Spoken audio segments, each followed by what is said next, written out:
Hi hello friends, welcome back to Jai Maruti creations. Already big boss grand finale ಶುರುವಾಗಿದೆ.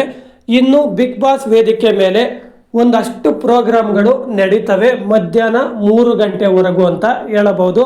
3 ಗಂಟೆ ಆದಮೇಲೆ ಯಾರೆಲ್ಲ ಎಲಿಮಿನೇಟ್ ಆಗಿ ಬಿಗ್ ಬಾಸ್ ಮನೆಯಿಂದ ಹೊರ ಬರ್ತಾರೆ ಅಂತ ನಮಗೆ ಮಾಹಿತಿಗಳು ಸಿಗ್ತವೆ. ಆ ಮಾಹಿತಿನ ನಿಮಗೆ ಕೊಡೋದಕ್ಕೆ ಆದಷ್ಟು ಪ್ರಯತ್ನ ಪಡ್ತೀನಿ. ಅದಕ್ಕಿಂತ ಮುಂಚೆ ಇನ್ನೂ ಯಾರೆಲ್ಲ ನನ್ನ ಚಾನಲನ್ನು ಸಬ್ಸ್ಕ್ರೈಬ್ ಆಗಿಲ್ಲ ದಯವಿಟ್ಟು ಸಬ್ಸ್ಕ್ರೈಬ್ ಮಾಡ್ಕೊಳ್ಳಿ. ಆಮೇಲೆ ಈ ವಿಡಿಯೋಗೆ ಒಂದು ಲೈಕ್ ಕೊಡಿ. ನೆಕ್ಸ್ಟು ಈ ಸೀಸನ್ನ ಬಿಗ್ ಬಾಸ್ ವಿನ್ನರ್ನ ಇವತ್ತು ರಾತ್ರಿ 8:30ಕ್ಕೆ ಅನೌನ್ಸ್ ಮಾಡ್ತಾರೆ. ಅಲ್ಲಿವರೆಗೂ ಯಾರು ವಿನ್ ಆಗಿದ್ದಾರೆ ಅಂತ ಯಾರಿಗೂ ಅಪ್ಡೇಟು ಸಿಗಲ್ಲ. ಯಾಕಂದರೆ ವಿನ್ನರ್ನ ಅನೌನ್ಸ್ ಮಾಡೋದೇ ಇವತ್ತು ರಾತ್ರಿ 8:30ಕ್ಕೆ ಅಂತ ಹೇಳಬಹುದು. ಫ್ರೆಂಡ್ಸ್, ನಿಮ್ಮ ಪ್ರಕಾರ ಈ ಸೀಸನ್ ವಿನ್ನರ್ ಯಾರಾಗಬಹುದು, ರನ್ನರ್ ಅಪ್ ಯಾರಾಗಬಹುದು ಅಂತ ನಿಮ್ಮ ಅಭಿಪ್ರಾಯನ ಕಮೆಂಟ್ ಬಾಕ್ಸ್ನಲ್ಲಿ ತಿಳಿಸಿ. ಹಾಗೆ ಈ ವಿಡಿಯೋಗೆ ಒಂದು ಲೈಕ್ ಕೊಟ್ಟು ನಮ್ಮ ಚಾನಲನ್ನು ಸಬ್ಸ್ಕ್ರೈಬ್ ಆಗಿ ಸಪೋರ್ಟ್ ಮಾಡಿ.